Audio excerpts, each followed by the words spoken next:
శ్రీ సత్యసాయి జిల్లాలో సార్వత్రిక ఎన్నికల కౌంటింగ్ కు సర్వం సిద్ధమైంది. పగడ్బందీ ఏర్పాట్లు చేశారు జిల్లాధికారులు. సీసీ కెమెరాల పర్యవేక్షణలో కౌంటింగ్ ప్రక్రియ సాగనున్నట్టుగా తెలిపారు. జిల్లాలోని 6 నియోజకవర్గాల్లో 18 నుండి 21 రౌండ్లలో ఓట్ల లెక్కింపు పూర్తవుతుందన్నారు జిల్లా కలెక్టర్. మరోవైపు శ్రీ సత్యసాయి జిల్లాలో ప్రశాంతంగా కౌంటింగ్ జరిగేలా చర్యలు తీసుకున్నట్టు చెప్పారు జిల్లా ఎస్పీ మాధవరెడ్డి. ప్రజలందరూ కౌంటింగ్ ప్రక్రియ ప్రశాంతంగా నిర్వహించేందుకు సహకరించాలన్నారు.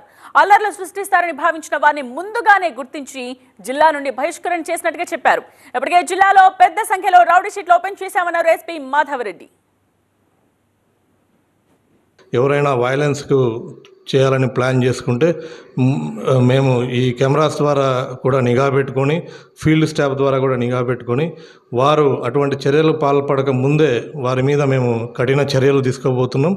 స్ట్రైకింగ్ ఫోర్సెస్ ఇమ్మీడియట్గా అటాక్ చేయబడతాయి. వారిని మేము మా కంట్రోల్లోకి తీసుకోబడుతుంది.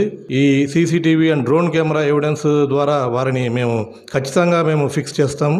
వారికోస్ వెయిన్స్ వ్యాధికి కేవలం 30 నిమిషాల్లో చికిత్స. కాల్ చేయండి 9989527715. సో దీంట్లో ఎటువంటి సమస్య, ఎటువంటి సందేహం కానీ లేదని గుర్తించవలసిందిగా అందరినీ కోరుతున్నాం. లీడర్స్కి అందరికీ కూడా మా పోలీస్ సిబ్బంది, ఆఫీసర్లు, ఎస్ఐలు, సిఐలు అందరూ కూడా వారికి విజ్ఞప్తి చేయడం జరిగింది. వారి ద్వారానే వారి యొక్క ఫాలోయర్స్కి కూడా అందరూ కూడా సమన్వయం పాటించాలి. ఎవరు కూడా ఎటువంటి వైలెన్స్కు రిసార్ట్ కాకూడదు అనేది కూడా క్లియర్ మెసేజ్ అందరికీ కూడా పాస్ చేయడం జరిగింది.